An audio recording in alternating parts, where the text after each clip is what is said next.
Now that we know that it was not, in fact, a pandemic of the unvaccinated, now that we know that Ukraine is not actually winning the war against Russia, it could be time to revisit some of the other slogans we've been assured are true and ordered to repeat. Are they, in fact, true?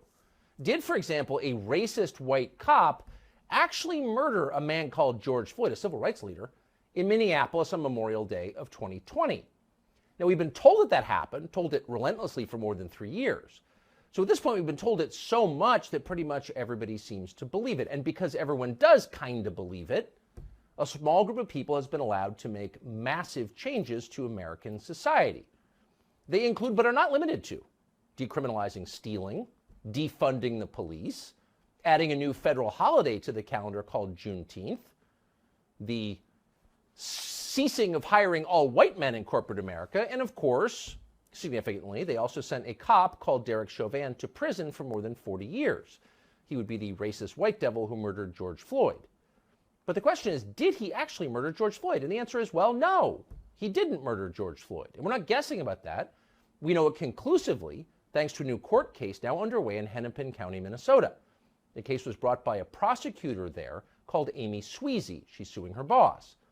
So the case is not actually about George Floyd or Derek Chauvin, but it tells you an awful lot about both of them. In her deposition, which you should read, Amy Sweezy describes a conversation that she had with the county medical examiner, Andrew Baker, right after George Floyd died.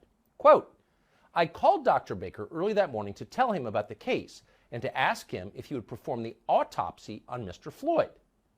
Sweezy recalls all this under oath in the deposition. Quote, "He called me later in the day on that Tuesday, and he told me that there were no medical findings that showed any injury to the vital structures of Mr. Floyd's neck. There were no medical indications of asphyxia or strangulation." Oh. In other words, George Floyd, according to the official autopsy, was not murdered. He died instead of what we used to call natural causes, which in his case would include decades of drug use, as well as the fatal concentration of fentanyl that was in his system on his final day. So this was not a killing.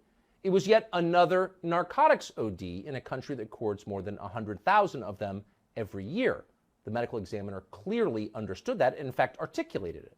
And Sweezy explains. "He said to me," she recalls in the deposition, "Amy, what happens when the actual evidence doesn't match up with the public narrative that everyone's already decided on?" And then he said, quote, "This is the kind of case that ends careers." In other words, everyone lied about it from the very beginning.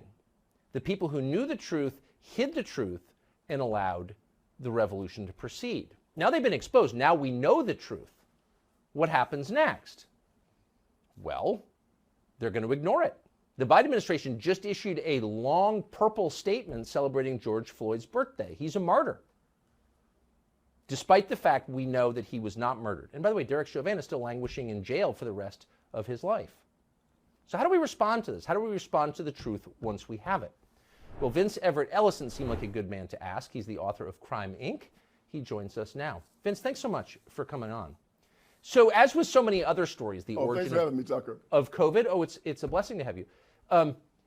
We now know what actually happened, but the question then is, what do you do with that knowledge? We know that the U.S. government, Tony Fauci, worked with the Chinese to create the virus that overturned the American economy, but what do we do with that knowledge? What do we do with the knowledge that George Floyd was not actually strangled to death by a cop? We have to acknowledge the people that gave it to us and why. See, George Floyd is the Democratic Party's prototypical black man. These are the black men they are trying to create. So George Floyd has to be elevated. He has to be celebrated. He's perfect to them. He was poor. He was uneducated. He was a drug addict. He didn't have a job. He was down there begging and crying and asking the white people to not kill him. To a Democrat, to a white Democrat, this is the perfect black man. So he has to be elevated. Look, not a few days ago, Kamala Harris and Joe Biden celebrated hip-hop music. They had a celebration of hip-hop. Hip-hop culture is America's culture. It is a genre. It is music and melody and rhyme. And hip-hop is also an ethos. A music genre that calls the black man the N word, calls women the W word and the B word, talks about misogyny, shooting police, smoking dope, selling dope, fighting, killing, acting a fool. They celebrated this genre. Why? Because this is how they see black America. They see us the same way they see George Floyd. And they have to make more of us because everywhere they rule, you know, John F. Kennedy stood in front of the Berlin Wall in the 60s and said, if you think that communism is great, let them come to Berlin. Well, if you think that the Democratic Party is great, let them come to Detroit. Let them come to Chicago. Let them come to St. Louis. Let them come to L.A., Portland, Seattle, Memphis. Anywhere where they rule, you'll see George Floyd's all over the place. And they're proud of them. In Baltimore, Maryland, they spend $21,000 per child for every child up there inside the school district. Not one school is proficient in math, science, or reading. But they keep it going every year. Why? Because they're producing George Floyd. But and George Floyd's vote for the Democrat Party. But why would, so when most of us, you, me, I think all normal people look at George Floyd's life, you think this is a disaster. This guy never added anything. He took a lot in prison at least 8 times. I mean, his life was a tragedy at best. Why would you want more people like that?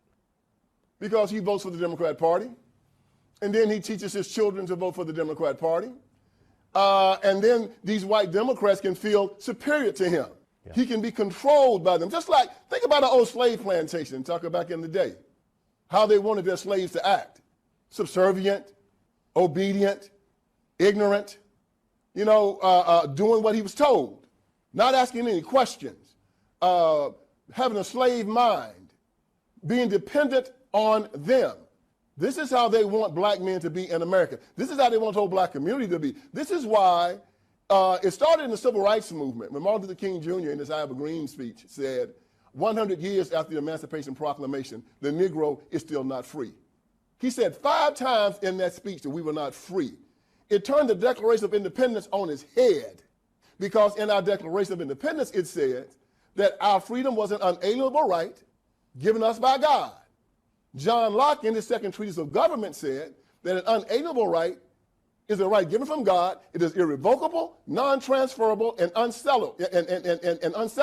The government cannot touch it. It supersedes law. It supersedes the Constitution. However, King said that we was coming to government and to the white man for our right to be free. Even at the end of the speech, he said on some certain day we'll be free at last, free at last. Thank God Almighty, we're free at last. He said in that speech, when will we be satisfied? He said, we will never be satisfied until justice rolls down like water and righteousness like a mighty stream. That's a fancy way of saying never. And so black people heard that speech and said that we were not free here in America. And we make our children recite that speech every single year on King's birthday. And they say in that speech, the Negro is still not free. George Floyd was a slave in his mind. And the civil rights movement caused him to be a slave in his mind. And today they're still marching, 60 years later, telling black people, you're not free. Beg for reparations. Beg for affirmative action. Kill your children in the womb. Cut off your child. You castrate your children. Let drag queens come into school and shake their behinds in your children's faces. Run God out of the public square. And then they end up like George Floyd. But the one thing they do consistently is they vote for the Democrat Party, and the places where George Floyd's live, they stay in absolute power. That's a pretty dark explanation. So you're saying that the Democratic Party as an organization intentionally degrades black people to keep them compliant and obedient. Oh yes, in my book Crime Inc. I talk about one of the main things they do, like the mafia and organized crime. They humiliate black people. They demoralize them. It's a Marxist construct. They demoralize their people. They beat them down. They tell them that they're victims. Well, it was Martin Luther King Jr. that said, they tell you to pull yourself up by your bootstraps. Well, how can you pull yourself up by your bootstraps when you're bootless? You know, he told us we were bootless. You know, you have black preachers, and you've heard, you know about my iron triangle, the black preacher, the black politician, the black civil rights worker. They go into the black community. Consistently, you're a victim. You're oppressed. The country hates you. Well, see, I look at them and I say, I'm a black man, but I cannot be oppressed. You know why? Because I'm a child of God. I'm an heir of Jesus Christ. I cannot be a victim. Why? Because I'm an heir of Jesus Christ. I'm a child of God. I cannot be a victim. See, they tell these people to go against their religion and their basic ideology because most black men say they're Christians, right? But then they walk around saying, I'm oppressed, I'm a victim, I'm afraid. 365 times in our Bible, they tell us to fear not. Yet they walk around saying they're afraid in the United States of America. LeBron James said he's afraid. Kareem Abdul-Jabbar says he's afraid. Kaepernick said he's afraid. Well, I'm a black man in America, and I'm not afraid of a damn thing. I don't ask for permission in my own house. America is my home. So as they walk around here crying, talking about, I'm frightened, I'm afraid, I can't make it, please help me, I tell them they stink in my nostrils. They're an affront to God. The flip side of white male intimidation during the civil rights was also black male cowardice. They laid down and let them beat them, slap them around, rape their wives and their children. Well, no, not me, never me. I'm a free man. I live in the United States of America. They say it's an honor to be, that there's white supremacy and that white people have some type of privilege. Well, as I said before, it is a privilege to be white, but it's also a privilege to be black. And it's a privilege to be an American. And it's really a privilege to be a Christian in the United States of America, the greatest country on the face of this earth.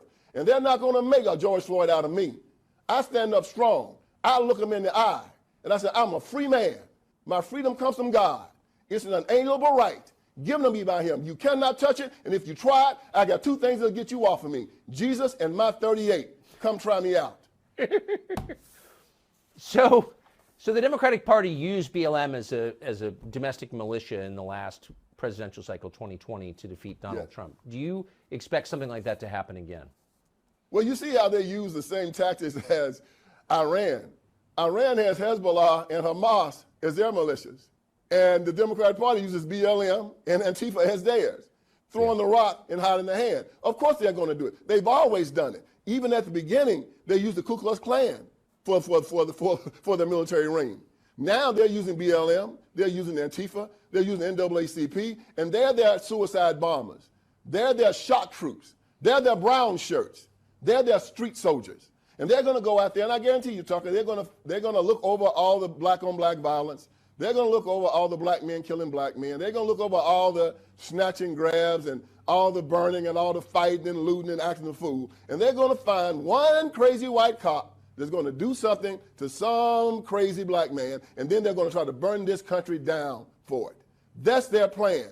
That's their template. I hope America's ready for it because it's coming. And it always works for them. It always works because the press and everybody's just waiting. Oh, they're on the starting line just waiting for it. And as soon as they find that golden kill, watch them go crazy with it. BLM is going to start getting their money from the Democrat Party because that's who they get it from. The same way that Hamas gets their money from Iran. BLM gets their money from the Democrat Party. And BLM does not stand for Black Lives Matter. It stands for burn, loot, and murder. And that's what we should call them from now on. Vince Everett Ellison, Bible in a 38. It's great to see you today. Thank you very much.